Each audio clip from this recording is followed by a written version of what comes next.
नमस्कार शेतकरी मित्रांनो. खरीप 2025च्या पीक विम्याचं वाटप होईल असे बरेचसे आश्वासनं शेतकऱ्यांना गव्हर्नमेंटमार्फत देण्यात आले होते. त्याचबरोबर काही जागून पीक विमा खात्यात जमा देखील होत आहे अशा देखील बऱ्याचशा ठिकाणच्या क्लिप देखील व्हायरल होत होत्या, व्हिडिओ व्हायरल होत होते. ह्याबाबतची किती % सत्यता आहे हे आपण व्हिडिओच्या मार्फत जाणून घेऊ.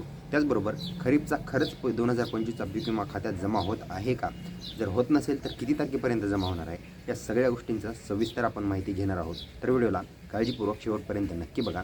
आणि त्या अगोदर जर चॅनलवर नवीन असाल तर माझं नाव आहे सम्राट आणि स्वागत आहे तुमचं शेतकरी सम्राट यूट्यूब चॅनलवरती. जर चॅनलला अद्यापही लाईक, सबस्क्राईब व शेअर केलं नसेल तेही करून घ्या. माझ्या डाव्या साईडला जे काही बेलायकनचं बटन दिसतंय त्याला देखील दाबा. म्हणजे तुम्हाला पीक विमा व शेती संबंधित जी काही महत्त्वाच्या माहिती आहेत, अपडेट आहेत, त्या सर्वात लवकर तुम्हाला भेटून जातील. तर चला वेळ वाया न घालवता आपण व्हिडिओला सुरुवात करूया.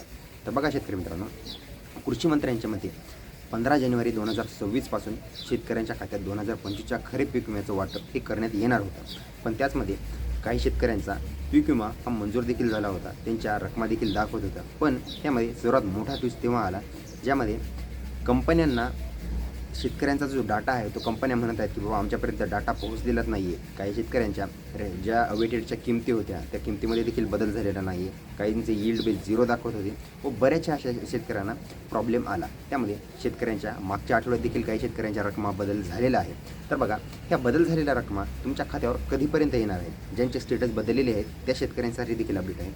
तर बघा, यामध्ये कंपन्यांनी तर आश्वासन दिलं होतं की बाबा आम्ही या खात्यानुसार जमा करू, पण हे कंपन्यांचं ग्रहणं आजचं नाही आहे. 2-4 वर्ष किंवा मागचा काही रेकॉर्ड जर उचलून पाहिला त्यामध्ये देखील कंपन्या हेच सांगत आहेत की आमच्यापर्यंत डाटा हा पोहोचलेला नाही आहे. त्यामध्ये दोष कोणाचा, शेतकऱ्यांचा की कंपन्यांचा?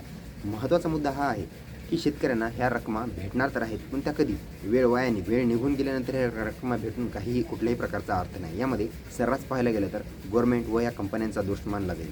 त्यामध्ये यवतमाळ साईड असेल, त्याचबरोबर विदर्भ साईडच्या ज्या कंपन्या आहेत, त्यानंतर आपला मराठवाड्यामध्ये ज्या कंपन्या कार्यरत आहेत, मोठ्या प्रमाणात पाहायला गेलं तर मराठवाडा व विदर्भ याच शेतकऱ्यांच्या संदर्भात ह्या मोठ्या प्रमाणात असा घोळ निर्माण झालेला आहे, या कंपन्यांमार्फत केलेला आहे. त्यामध्ये बरेचसे शेतकरी देखील हे देखील म्हणतात की बाबा 15 जानेवारीनंतर आमच्या शेतकऱ्यांच्या खात्यामध्ये काही शेतकऱ्यांच्या खात्यात रक्कम जमा झाली, पण आमच्या खात्यामध्ये अद्याप रक्कम का जमा झाली नाही आहे? त्यामागचं हेच कारण होतं.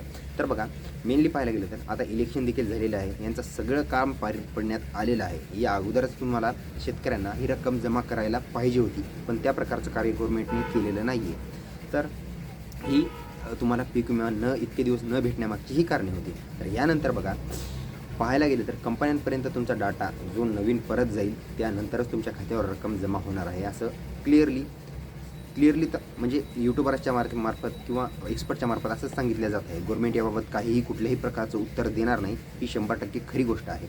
तर कारण गव्हर्नमेंट तुमची साथ कधी देणार नाही, गव्हर्नमेंट कंपन्यांचीच साथ देणार आहे. असं बोलून मी कुठल्या गव्हर्नमेंटला ब्लेम करत नाही आहे, पण हे आज नाही, मागच्या 10 वर्षापासून शेतकऱ्यांसोबत हेच होत चाललेलं आहे. हे तुम्ही देखील तुमच्या डोळ्यांनी पाहत असाल. तर याच्या संदर्भाची ही अपडेट होती. या व्यतिरिक्त जर अखेर किती तारखेला एक्झॅक्ट पीक विमा जमा होईल याच्या संदर्भात जर ऑफिशियली काही अपडेट आली किंवा GR गव्हर्नमेंटमार्फत कुठला काढण्यात आला तर तो तुमच्यासोबत मी नक्कीच पुढच्या व्हिडिओमध्ये शेअर करेल.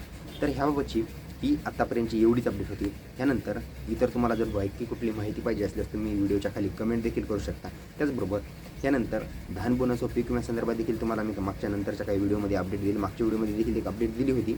तर थोडक्यात सांगतो, तुमचा PM किसान याचा हप्ता जो होता पेंडिंगमध्ये राहिलेला होता, तो इलेक्शन अगोदर वाटप करणार होते, पण तो अद्याप झालेला नाही आहे.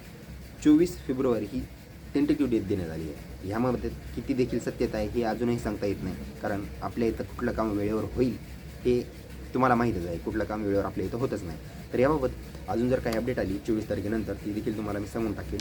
तर ही होती आजची महत्त्वाची अपडेट. तर माहिती महत्त्वाची वाटल्यास व्हिडिओला लाईक करा, शेअर करा, सबस्क्राईब करा. अशीच महत्त्वाची माहिती घेऊन आपण पुढच्या व्हिडिओमध्ये भेटूया. तोपर्यंत नमस्कार.